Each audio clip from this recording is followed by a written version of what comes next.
The wind howled over the bones of the old world. Towers once kissed by stars lay broken.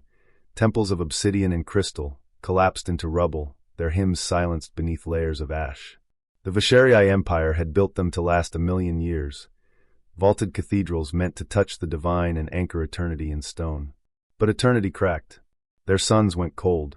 Their gods did not answer, and the Visharii fled into silence. They had called us primitive once, wanderers, flickers of carbon warmth in the cold edges of their galactic reach. Temporary, they said. Inefficient. Unsustainable. We built no temples. We wandered, traded, danced. We did not write prayers in marble. We told stories beside fire. So when their empires fell, when the ice storms came and power grids failed and comm relays drifted quiet, we were still here. Still gathering kindling. Still singing. The first humans to step into a ruined Visharii stronghold did not come to conquer, or scavenge, or kneel. They came with a caravan of nomads, wrapped in layered synth wool, boots crackling over frostbitten soil. One of them, a woman named Aya, stepped into a temple where the roof had long collapsed and starlight spilled onto broken idols. She found a statue cracked in two, a deity of silence, mouth sealed shut in polished stone. Aya sat at the statue's feet, and she began to hum. It wasn't a song from their histories, not a sacred chant or coded frequency.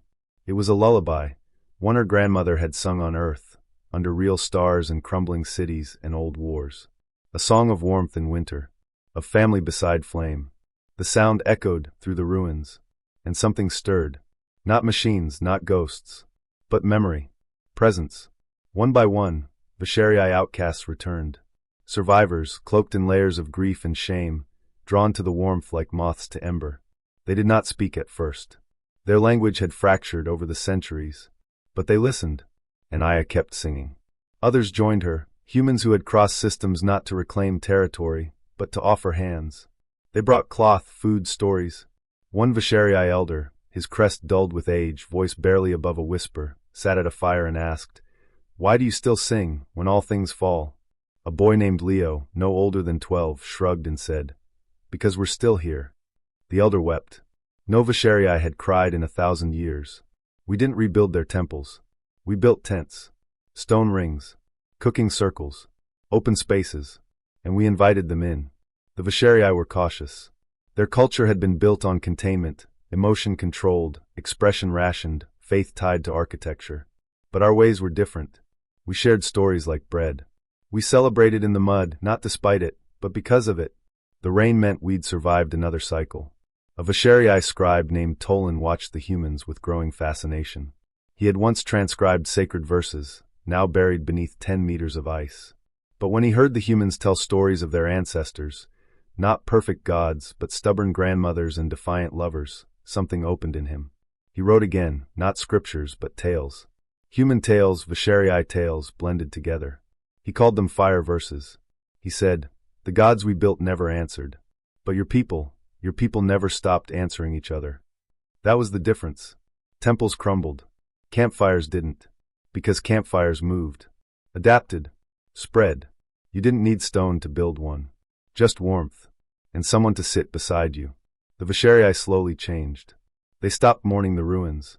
They began marking new time not by planetary cycles or empire days, but by shared meals. By laughter. By tears shed openly. One cold season, when the frost swallowed entire valleys, a Visharii engineer named Senna and a human farmer named Briggs worked together to craft solar shelters, fabricated from old hull metal and melted temple glass. Inside, they taught each other how to survive, not with reverence but with care. Senna said, "You sing through disaster." Briggs nodded. "And you're still listening." The shelters multiplied, not as shrines, but as hearths. Places to gather, to speak, to rest. The greatest change came not with a shout, but a whisper. A Visharii child, born after the fall, raised among humans, drew pictures in the soot of a cooking pot. Not of gods, not of fallen spires, but of people sitting together, some tall and blue-skinned, some pink and freckled, all laughing. When asked what it was, the child answered, "Home." Not one built from marble, but one made from voices and hands. Our songs changed too. We learned Visharii harmonics, those deep chimes that echoed through their old cathedrals. We added them to our ballads. They taught us how to shape light into art, We showed them how to shape grief into stories. Together, we made something new. A music not found in temples, but in the echo of firelight on snow. Years passed. The ruins were no longer destinations. They became part of the landscape. Markers. Lessons. The Visharii stopped worshipping their past. They began honoring their present.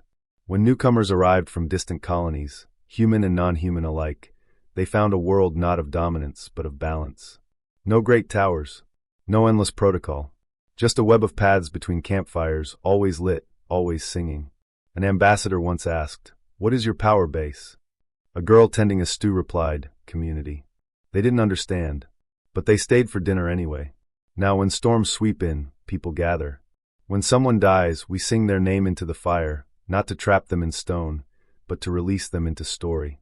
And when children are born, we do not promise them empires. We promise them arms to hold them and songs to carry them. We remember the temples, but we do not miss them, because what survived was never the stone, never the spires or gold-leaf ceilings. It was the warmth passed between hands, the stories whispered before sleep, the persistence of a flame shared. They thought glory was permanence. We knew better. Glory is the moment someone reaches out in the dark, and another hand reaches back. Even when the gods fall silent, even when marble turns to dust, we keep singing, we keep gathering, because that is what it means to be human, not to last forever, but to love long enough that it matters.